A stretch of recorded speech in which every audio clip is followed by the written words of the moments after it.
Hello everyone. Now in our soil mechanics, today we are going to see our next topic, vertical stress distribution on a horizontal plane. Now before we going to see our next topic, in a previous video we saw that our sixth chapter, stress distribution of soil. So in that chapter we saw that introduction about chapter, geostatic pressure, Boussinesq solution and its theory. So first of all, what is stresses induced in a soil mass? So stresses are induced in a soil mass due to soft weight of soil and due to applied structural load.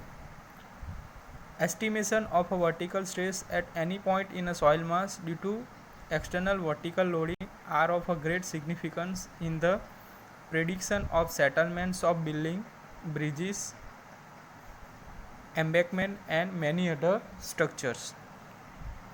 For the determination of the stresses in a soil mass, the theory of elasticity has been the basis according to which constant ratio exists between stresses and strain in a soil mass. In the case of soil, it is known that only at relatively small magnitude of stresses, the proportionality between stress and strain exists. Fortunately, in actual practice, the magnitude of stress induced in the soil from structural loading is usually small, and hence the application of the elastic theory for the determination of stresses in a soil mass gives reasonably good results. Then after we saw geostatic pressure. So what is geostatic pressure? The vertical stress in a soil due to self weight is called geostatic pressure. The stresses due to self weight of soil are generally large in a comparison with those induced due to imposed load. This is unlike many other civil engineering structures such as a steel bridge, wherein stresses due to self weight are relatively small. In civil engineering problem, the stresses due to the self weight are significant. In many cases, the stresses due to self weight are a large proportion of the total stress and may govern the design. Now vertical stresses. The vertical stresses at a depth z below ground surface due to self weight of soil is given by sigma z equal to gamma into z, where gamma z equal to vertical stress, z equal to depth below ground surface, gamma equal to unit weight of soil. Then horizontal stress. The horizontal stress is sigma x and sigma y act on a vertical plane, where sigma x equal to sigma y equal to k0 into gamma into z equal to k0 into gamma z, where k is 0 equal to coefficient of lateral earth pressure at rest, and it is find out by Poisson ratio mu upon 1 minus mu.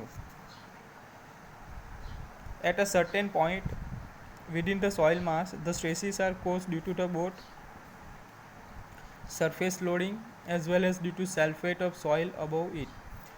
The stress component due to both these loading can be found separately and then added algebraically to get final stresses at that point. So theories regarding distribution of stresses in soil.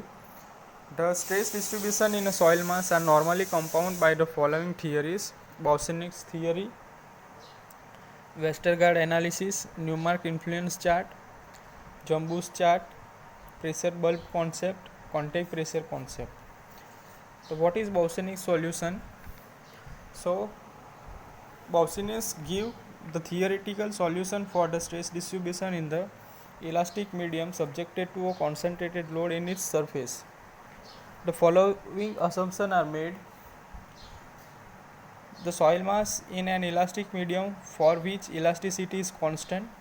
The soil mass is homogeneous. All its constituent parts or elements are similar and has identical properties at different points. The soil is isotropic, has identical properties in all directions. The soil mass is semi-infinite. It extends to infinity in the downward direction and lateral direction. The self weight of soil is neglected. The soil is initially stress free. The change in a volume of the soil upon application of load on its neglected. The top surface of the medium is free of shear stress. The continuity of stress is considered to exist in the medium. An equation is given in a z direction, sigma z equal to twice q upon twice pi into 1 upon z square into 1 upon 1 plus r by z whole square raised to 5 by 2. Now our next topic is vertical stress distribution on a horizontal plane. So the vertical stress at a various point on a horizontal plane at a particular depth z below the ground surface due to concentrated load q is a given by Boussinesq equation. क्या है Boussinesq equation? It is sigma z equal to 3q upon twice pi into 1 upon z square in bracket 1 upon 1 plus r by z whole square raised to 5 by 2, in which horizontal distance r changes but depth z remain constant. ये equation में क्या होगा, जो horizontal distance r है वो change होगा with respect to depth z. z क्या रहेगा, constant. So sigma z equal to I B into Q upon z square. So depth z is known as depth. Selecting different value of horizontal distance r, IB can be obtained from table 6.1. वो कैसे find out करेंगे, different type of r by z ratio. Suppose 0.05, तो value of IB is equal to 0.4745, r by z equal to 0.95, IB equal to 0.0956, r by z equal to 1.85, IB equal to 0.0116, r by z 2.70 and IB equal to 0.0024. Now and hence sigma z can be computed. Below the concentrated load Q, vertical pressure will be equal to sigma z equal to 0.4775 Q upon z square.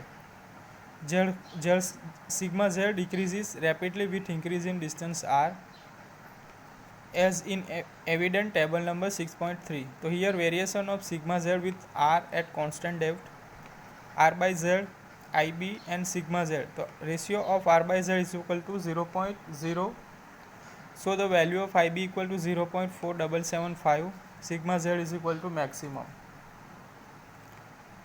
R by z is equal to 0.5, IB equal to 0.2733, sigma z equal to 57% of the maximum. R by z equal to 1, IB equal to 0.0844, sigma z equal to 17.7% of the maximum. R by z equal to 2, IB equal to 0.0085, sigma z equal to 1.8% of the. From the above table, it can be concluded that at a given depth, when horizontal radial distance is equal to twice the depth, the vertical pressure due to single concentrated load is very small, so 1.8% of the maximum, and can be neglected. Now here figure is given, vertical stress distribution on a horizontal plane at depth z. So figure shows the vertical stress distribution diagram on a horizontal plane. The diagram is symmetrical above the vertical axis. The given diagram is symmetrical above vertical axis. The maximum stress occurs just below the load, r equal to 0. Now influence diagram. So if the point load q is taken as unity, so it is q equal to 1. Unity यानी 1. Q is 1. So the vertical stress distribution diagram is called influence diagram. The influence diagram are useful for the determination of vertical stress at any point on the horizontal plane due to the number of concentrated load applied at the ground surface. Now here second figure shows three influence line diagram. Mark I1, I2, I3 due to the unit load Q1, Q2, Q3 applied load at A dash, B dash and C dash respectively on the ground surface. Here figure is given about influence line diagram. क्या दिखाया गया है कि influence diagram mark कौन कौन से है, I1, I2 and I3। Due to unit load कौन कौन से आ रहा है, Q1, Q2 एंड Q3। किस पॉइंट पे अप्लाई हो रहा है, A dash, B dash, C dash on the ground surface. Now the stress at any point A on the horizontal plane at the depth Z due to the three load Q1, Q2 and Q3 is given by sigma Z equal to Q1 into sigma AA plus Q2 into sigma AB plus Q3 is into sigma AC। ठीक है, stress into load. Now where sigma A equal to vertical stress at A due to the unit load at A dash, sigma AB equal to vertical stress at A due to unit load at B dash, sigma AC equal to vertical stress at A due to unit load at C dash. The values of sigma AA, sigma AB and sigma AC can be obtained from the influence diagram I1, I3 and I2 respectively. The computation work can be simplified by using the reciprocal theorem, according to which sigma AB equal to sigma BA, sigma AC equal to sigma CA and sigma BC equal to sigma CB,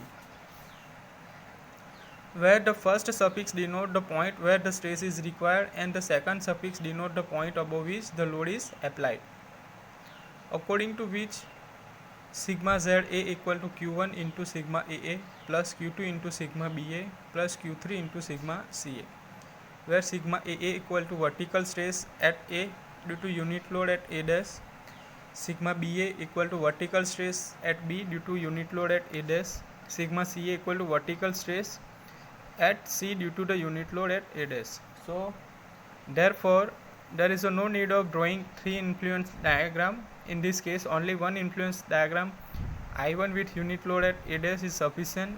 The value of sigma BA and sigma CA are determined from I1 diagram below the point load B dash and C dash. If the stresses at any point, say point B, are required, then influence diagram for the load above the point B dash would be drawn.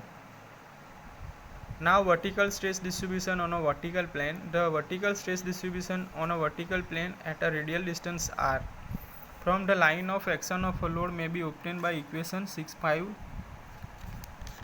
So it is, कौन सा equation है, equation is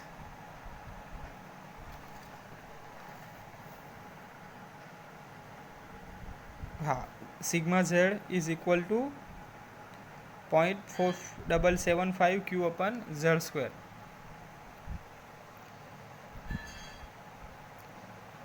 So now next, so therefore there is no need of drawing three influence line in this, only one influence diagram I1 with a unit load at A dash is sufficient, and the value of sigma BA and sigma CA are determined from I1 diagram below the load point B dash and C. If the stress at any other point, say point B, are required, then the influence diagram for a load above the point B would be drawn. Now vertical stress distribution on a vertical plane. So the vertical stress distribution on a vertical plane at a radial distance r from the line of action of a load may be obtained by the equation sigma z equal to IB upon Q upon Z square. In this case the radial distance r is constant but the depth z changes. Thus for various values of z, ratio r by z is calculated. For each value of r by z, influence factor IB is obtained from table 6.1 and using equation 6.5 the value sigma z is calculated, जो above हमने देखा है. So table shows the calculation for vertical stress on a vertical plane at a constant radial distance r equal to 1 meter. So here ratio is given calculation of vertical stress at r equal to 1 meter. So r by z ratio IB and sigma z. Here z is given 0.25, r by z 4, IB 0.0004 and sigma z 0.0064 q. So same way ratio given r by z for a z. So figure shows the variation of vertical stress on a vertical plane at r equal to 1. It may be not that the vertical stress first increase, become maximum and then decrease. The maximum vertical stress occur at r by z equal to 0.817. This corresponds to the point of intersects of the vertical plane